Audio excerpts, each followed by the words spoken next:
Hello दोस्तों, आपका स्वागत है आपके अपने YouTube channel my research centre में। दोस्तों, इस वीडियो में हम लोग बात करेंगे कि जो है कि निकाह, मेहरदीन, तलाक, हलाला और ये जो तलाक है कब खत्म होगा। ठीक है, तो चलिए हम लोग वीडियो को फटाफट से स्टार्ट करते हैं। अगर दोस्तों ये वीडियो आपको अच्छा लगा होगा तो इस वीडियो को आप लाइक कीजिए। ठीक है, तो हम लोग यहाँ पे सबसे हमारा फर्स्ट टॉपिक है निकाह। निकाह जो है कि ये उर्दू शब्द है। निकाह का हिंदी शब्द होता है एग्रीमेंट। निकाह का हिंदी शब्द होता है एग्रीमेंट। अब जैसे कि अब आता है कि निकाह क्या होता है। निकाह क्या होता है, जैसे कि एक मुस्लिम लड़की के साथ जब निकाह करता है तो उसके साथ जो है कि लड़के के साथ जो है कि उसके माता पिता जो है कि सगे संबंधी रिश्तेदार रहते हैं, और जो है कि लड़की की तरफ से भी रिश्तेदार होते हैं, उनके माता पिता सगे संबंधी चाचा बाबा होते हैं। ठीक है, तो लड़के के साथ जो है कि एक जाते हैं मौलवी साहब। लड़के के साथ जाते हैं मौलवी साहब, तो वहीं पे जो है लड़की के पास जो है कि जाने के बाद लड़के से 3 बार कबुलवा जाता है कि ये जो फला लड़की है, फला लड़की पिता का नाम बताते हैं और उस जगह का स्थान बताते हैं कि इनसे आपका जो है कि निकाह कबूल है।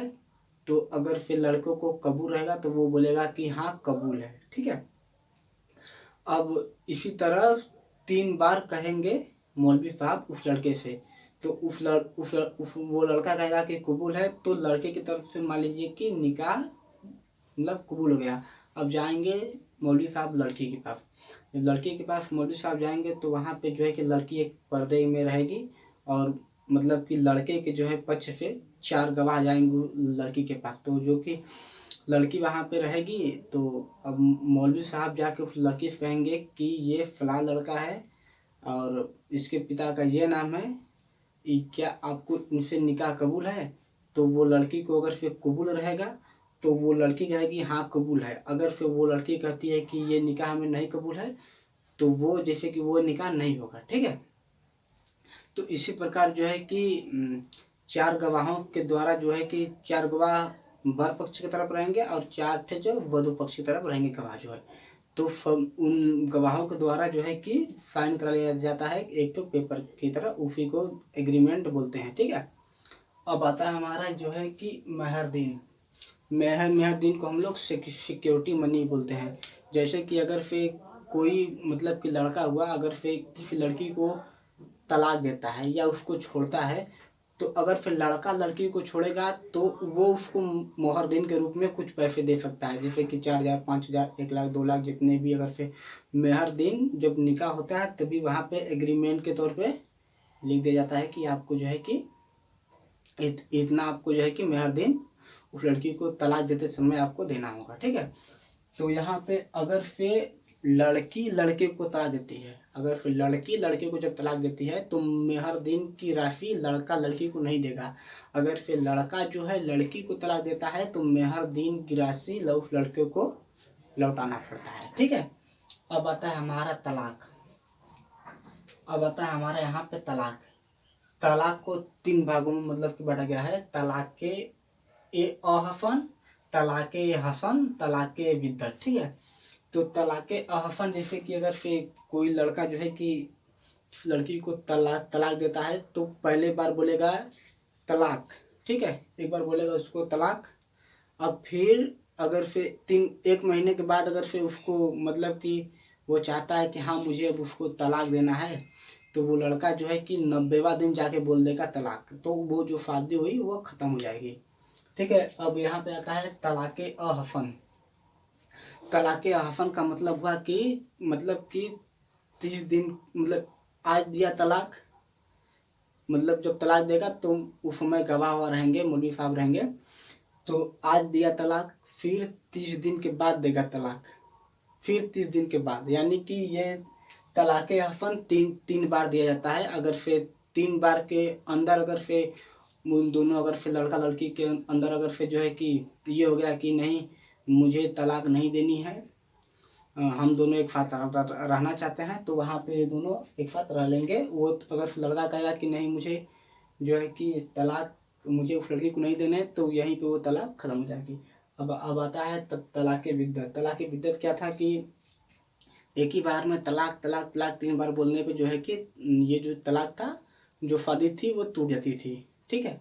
तो अब जो है कि इस तलाक़े बिद्दत को ख़त्म कर दिया गया है, जबकि तलाक़े अहफ़न तलाक़े एहफ़न को भी अभी ख़त्म नहीं किया गया है। ये जो है तलाक़े अहफ़न तलाक़े अहफ़न जो है कि इस्लामिक परंपरा के हिसाब से यही सुन्नत है।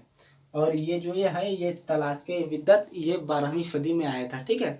ये तलाक़े अहफ़न जो है कि जब ये 7वीं सदी में आया था, जब हज़रत मोहम्मद साहब जब आए थे, इस्लाम के जो पैगंबर थे हज़रत मोहम्मद साहब, तो उन्हीं के समय से ये जो है तलाक़े अहफ़न जो है कि था, ठीक है। तो ये मुस्लिमों में ये जो है कि इस्लामिक परंपरा के हिसाब से तलाक़े अहफ़न जो है कि अभी तक है, जबकि इसे जो है कि नष्ट ख़त्म कर दिया गया है, ठीक है। तलाक़े अहफ़न को ख़त्म कर दिया गया है। अब यहीं पे फिर पूरा बवाल हो गया। अब सायरा बानो का जो पति था उसे उसने 3 तलाक दे दिया, तलाक तलाक तलाक। अब सायरा बानो उठी तो खटाक पे चली गई सुप्रीम कोर्ट में। अब वो सुप्रीम कोर्ट में जाने के बाद जो था कि वो संविधान पर केस कर दी। सायरा बानो उठी, सुप्रीम कोर्ट गई, अब संविधान पर केस कर दी कि ये हमारे साथ जो है कि हुजूर हमारे साथ ये नाइंसाफ़ी हुई है। अब लो, तो यहाँ पे आपका जो है कि यहाँ पे वो आर्टिकल 13 और 14 का प्रयोग करके वो सुप्रीम कोर्ट चली गई थी, ठीक है। तो जो है कि सुप्रीम कोर्ट जाने के बाद आर्टिकल 14 कहता है कि विधि के समझ सब समान है, मतलब कि लड़का लड़की सब समान है, आर्टिकल 14 कहता है हमारा। लेकिन आर्टिकल 14 का यहाँ पे उल्लंघन हो रहा था, क्यों? क्योंकि आर्टिकल 14 में जो है कि यहाँ पे लड़कों को ज़्यादा वैल्यू मिल रही थी, जबकि औरतों को यहाँ पे कम मिल रही थी। अब आर्टिकल आपका 13 कहता है कि आपका मूल अधिकार है तब तक रहेगा जब तक कि आप किसी दूसरे का मूल अधिकार को हानि न पहुँचे। तो यहाँ पे तो सायरा बानो जो थी, सायरा बानो, इनके मूल अधिकार पे तो भैया हानि पहुँच रही थी। अभी चली गई अपना जो है कि सुप्रीम कोर्ट में। अब सुप्रीम कोर्ट में कंप्लेन कर दी अपना कि हुजूर हमारे साथ नाइंसाफ़ी हुई है। तो आपसे पूछेगा कि आज तक मतलब कि अभी तक जो है कि कितने बैठक में कितने जज हुआ करते थे, ठीक है। तो आपका जो है कि यहाँ पे आपसे क्वेश्चन इसे पूछेगा, अब आपसे पूछेगा इसमें है कि जो है कि सायरा बानो केस में कितने जज थे। तो सायरा बानो केस में कुल 5 जज थे, ठीक है। 3 जज सायरा बानो के फेवर में थे, जबकि 2 जज उनके फेवर में नहीं थे। 3 जज सायरा बानो के फेवर में थे और 2 जज उनके फेवर में नहीं थे। इसीलिए सुप्रीम कोर्ट ने 2017 में कहा कि हम इस बिल को पारित करते हैं कि आप ये इस 3 तलाक को ख़त्म कर दीजिए। तभी से 3 तलाक ख़त्म हुआ। लेकिन ये जो है कि लागू हुआ अब 2019 में लागू हुआ। जब ये चुनाव था तो 2019 में जो है कि ये आपका 3 तलाक ख़त्म हो गया, ठीक है। तो यहीं पे आपसे पूछेगा कि सायरा बानो केस में कुल कितने जज थे। तो सायरा बानो केस में कुल जो थे आपका 5 जज थे, ठीक है। अब आपसे एक पूछेगा कि आपसे कि गोलकनाथ केस में कितने जज थे। तो गोलकनाथ केस में जो है कि आपका जो है कि 11 जज थे। गोलकनाथ केस में 11 जज थे आपका जो है कि, और केशवानंद भारती जो थे, केशवानंद भारती केस में कुल 13 जज थे। तो आपसे क्वेश्चन पूछेगा कि केशवानंद भारती में कुल कितने जज थे। तो केशवानंद भारती में जो है कि आपका 13 जज थे। गोलकनाथ केस में जो है कि आपका 11 जज थे। और आपका जो है कि ये सायरा बानो जो केस था उसमें जो आपका 5 जज थे, ठीक है। अब हम लोग देखते हैं कि अब हम देखते हैं हलाला क्या होता है, ठीक है। यहाँ पे जो है कि हलाला क्या होता है कि जब मान लीजिए कि जैसे कि एक आदमी अगर फिर अपनी पत्नी को छोड़ देता है, यानी कि उसे तलाक दे देता है। जब एक आदमी अपने पत्नी को तलाक दे देता है और कुछ महीनों बाद या 1-2 साल बाद वो चाहता है कि नहीं, हमने उसे गलती से तलाक दे दिया है, तो वो चाहता है कि मैं उसी अपने पत्नी से दोबारा शादी करूं।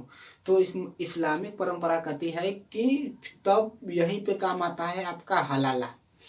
तो हलाला क्या होता है कि जब वो अपने पत्नी का जो है किसी और के साथ शादी कराएगी, मतलब कि अपने जो है कि एक पति अपनी पत्नी को तलाक दे दिया, अब वो चाहता है कि मैं उसे दोबारा शादी करूं, तो वो है कि अपने पत्नी का किसी और के साथ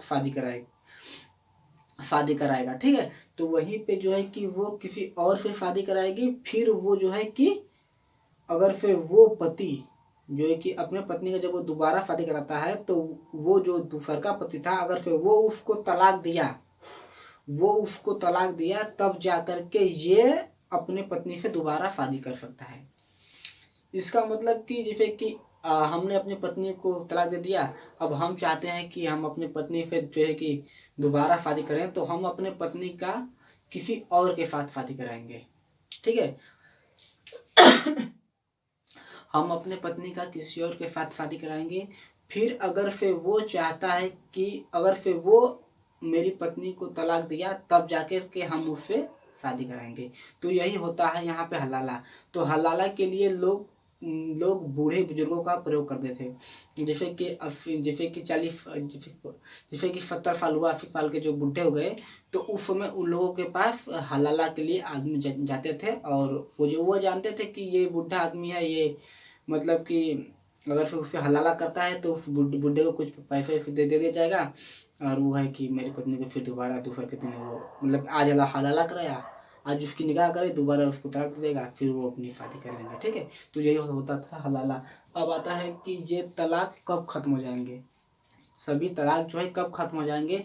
तो जब आर्टिकल 44 में जो है कि समान सिविल संहिता, जब समान सिविल संहिता जो है कि लागू होगी, तब जाके कि सभी लोग जो है कि पूरे भारत में सभी लोग समानता हो जाएंगे, न कोई हिंदू न मुस्लिम, सब एक समान हो जाएंगे। तो इसी को कहते हैं समान सिविल संहिता। और इसी के बाद फिर जो है कि ये तलाक वलाक जो है कि सब खत्म हो जाएगा। अगर अभी ये हमारा समान सिविल संहिता लागू नहीं है, जब ये लागू हो जाएगा तो तब ये खत्म हो जाएगा, ठीक है दोस्तों। अगर फिर ये वीडियो आपको अच्छा लगा होगा तो इस वीडियो को लाइक कीजिए, अगर फिर आप नए हैं तो चैनल को सब्सक्राइब कीजिए। मिलते हैं नेक्स्ट क्लास में, तब तक के लिए जय हिंद।